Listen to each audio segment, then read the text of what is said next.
deals. I've done 33 Walgreens deals, and it was based on relationships. Just when I think I had you cornered, you Yeah. you surprised me and you impressed me. So, Okay. Besides, see that? Because being a little bit older, I'm also a little bit wiser.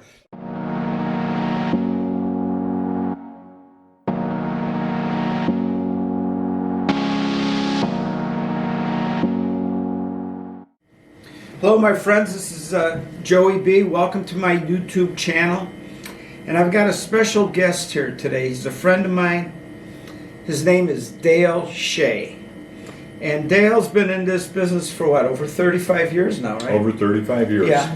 And what, you started out in college, you were a construction manager or what? Well, my bachelor's degree is in construction management. My father was an amateur investor in real estate, and that did not interest me at all because he was my father. Yeah. And of course, when you look back, it actually did influence me. Okay. So, but that was the start of it, is wanting to be a builder and realizing that took real estate in order to build things. And so I opened up my first real estate office at 24 years old, and my second one at 28 years old, and closed the first one at 30. Yeah. And closed the second one at probably 30. Sold the second one. All good though. All good. And what this is leading up to is that you're going to tie into probably four or five decades that I've been in real estate, and Dale's been in this for 4 decades. And the reason I have Dale here today is there's a couple of reasons, but the main one is with this wholesaling that's going on in the state of Illinois. Went illegal August 9th of last year, of 2019. And what I meant it went illegal is Jay Pritzker, our lovely governor, came out and said, hey, if you do more than one of those every 12 months, you could get fined $25,000 and you could go to jail for 10 years for wholesaling. And wholesaling is what? It's basically you get a contract with somebody, hopefully at a good price, so you provide value, and you can assign the contract to somebody else. Got panic-stricken, everybody's running around. Oh, wow, we can't do it. Well, let me tell you the truth.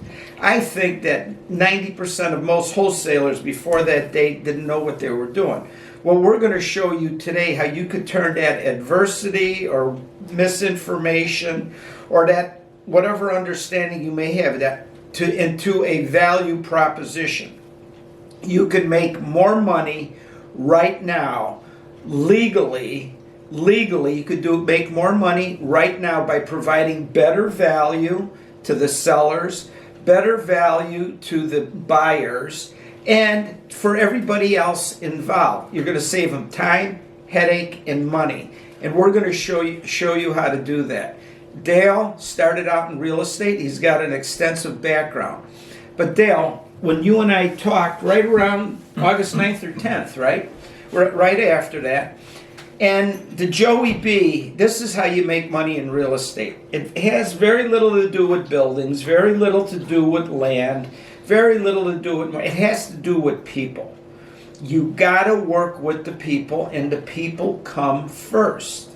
The people come first, okay? The real estate and all the rest of that stuff is secondary to the people. And the first thing's the people, second thing's the numbers, which Dale he teaches appraising. He's been an appraiser for over 3 decades. But how does this come together? Then comes the deal. Now, when I had told Dale, I asked Dale, I said basically about the wholesaling. He said, Joey, this could be a real advantage to somebody like you. I am a licensed real estate broker, but I am not a realtor. I don't have a big office, and I don't do showings and multiple listing. But Dale, would you explain how being a buyer broker how you could do better as a realtor? Now, as a realtor, if you got a real estate license, good. You're not going to go to jail for being a wholesaler. You could do 100 of them. You could do whatever. Brokers ain't cut out to do wholesaling. Most of them never have. but being a buyer broker can be a true advantage. And what are Yep, let me let me start out with some fundamentals. First of all, there's a difference between the term broker and realtor. A realtor is both a broker and a member of the National Association of Realtors. okay? So realtor is kind of a generic term like Kleenex in terms of I'm a broker, I'm a realtor. Well, you can be a broker without being a realtor. Most commercial Correct, brokers, like me, yeah. most commercial brokers do not belong to the National Association of Realtors. So we have that differentiation. However, Joe is right. It's all about people, and the state of Illinois, where you may have an opinion one way or another with Pritzker, our governor. I like to stay away from, criticizing an individual. The state of Illinois and all the regulatory agencies are obsessed with the public trust. What do I mean by that? They don't want somebody to misrepresent who they are when they're dealing with the public. And if you're a licensed professional, you're holding yourself out as that professional. So your main concern is to not misrepresent. What do I mean by that? As a seller's broker, the license law states that you have to try to achieve the best transaction for the seller. Best meaning highest price, least amount of problems, best terms. If you're working for the buyer, your job is to get the best deal for the buyer in terms of price, terms, time, and things like that. A great way to summarize it, Joe, is the seller wants the most for his real estate, and the buyer wants the most for his money. Doesn't that make sense? That's exactly. And in a standard transaction with no undue stress, I always kind of laugh. If both of them feel they're a little bit screwed, it was probably a pretty fair deal. It was a good deal. It was a fair deal. If one right? walks away too happy, Exactly. the other guy didn't make it. Right. Yeah. Cool. So if you're working and your ultimate goal is to buy and sell real estate, a great way to start is as a realtor. Correct. As a broker who becomes a member of the Association of Realtors. So, and the reason why is, number one, it is now and forever only a high school education required. Okay. So it's a very low threshold of education. Okay. Second of all, it's when I want to say it's free. The broker is looking for the next best rock star there is around the corner for real estate. That might be you. I have known many people that barely got out of high school that make $500,000 a year In real estate as well. in real estate. And so the broker is always willing, and it's a great community, they're always willing to teach the next rock star. The problem is we don't know which one it's going to be. Right? So you essentially, nothing is for free. You essentially get the training, the price is your time, right? Because nothing's for free. Correct. Okay, is it your time or is it your money? Because essentially they're the same thing.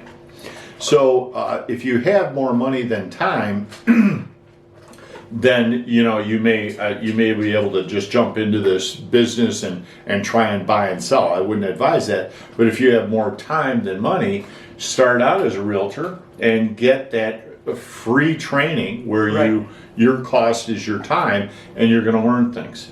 So very important that you understand that with the state of Illinois, it's all about agency. If you're the buyer's broker, fine. If you're the seller's broker, fine. Do not misrepresent who you represent. That's right. Do not confuse the public as to who you represent.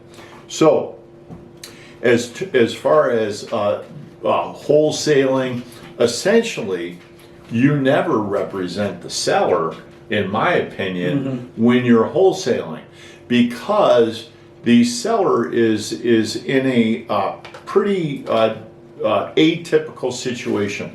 They have an unusual motivation. They may have had a death in the family. They may have had there's death, divorce, health, deferred maintenance issues, maybe just kind of I got to get out of town issues, and that's a great opportunity.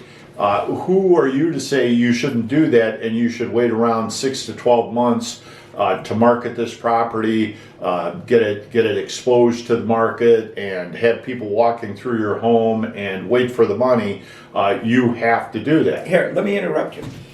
Absolutely. The reason being is that every one of the sellers that you mentioned are not in the regular frame of mind.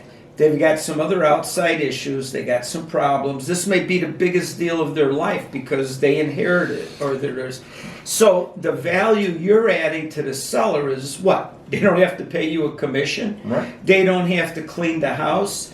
They don't have to worry about you coming in with Absolutely. all these other contracts. So their specific situation, and you don't know what that is, will be revealed to you, and it may be, and this is a great situation, for however you come into contact them, if you are a broker, and they say, and they reveal to you, well, wait a minute, I do want top dollar, and I've got some time, and I want you to expose my property. Oh, okay, I'm going to take that hat off, my buyer's broker hat off, and I'm going to list that property, and I'm going to make a commission. So that's not a bad thing, right? Yep. But when we're talking about this specific market, there's many, many people that are being challenged, and whereas we certainly don't want to misrepresent, we don't want to take advantage of somebody, we say we represent, we being a broker, we represent buyers that are dealing with cash, and they're very successful. They want to make money, and they're willing to buy properties with little or no issues or standard operating procedure. Mm-hmm. They'll buy as is. They'll buy with furniture in it. They'll buy with various the houses deferred maintenance. Could be trashed out. Could be completely trashed out. Some buyers brokers want the real. They'll buy the houses with foundational problems because they could specialize in fixing those. Yes. So whereas these are literally unfinanceable for the secondary mortgage market buyer, these are great deals for somebody, but they are a very, very big challenge for the average broker, if I would say that. And so if you are trying to tackle that market, you've got to understand, number one, do not misrepresent. Number two, be honest. Say, I have buyers that are willing to pay me to find the homes. They're busy fixing up and getting the homes ready to resell, or they're renting them out, or whatever they're doing. They're paying me to find the home. Is your home going to be one of them? If you are open to that, let's sit down and talk. And that's where your opportunity is. Absolutely. Now, by the way, your market is not just geographic. It could be specializing in probate. It could be specializing in divorce. It could be specialized. In other words, that's a market. Okay. You're the market of people that are going through a divorce that want to sell. The market of people who have recently lost a loved one that need or want to sell. Okay. Those are markets in themselves. Mm-hmm. But a principle in all of this that I wanted to make sure that we kind of went over is the fundamental of buying and selling. Okay. And go through it. I know you know this, but I'm going to ask a question that you're not going to come up with the answer off the top of your head. What's the most important thing when you buy and sell?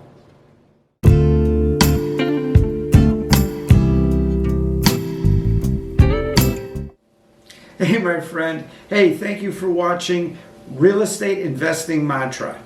If you liked it, like it, share it, and subscribe. We've got a lot more stuff coming down the pike. Thank you.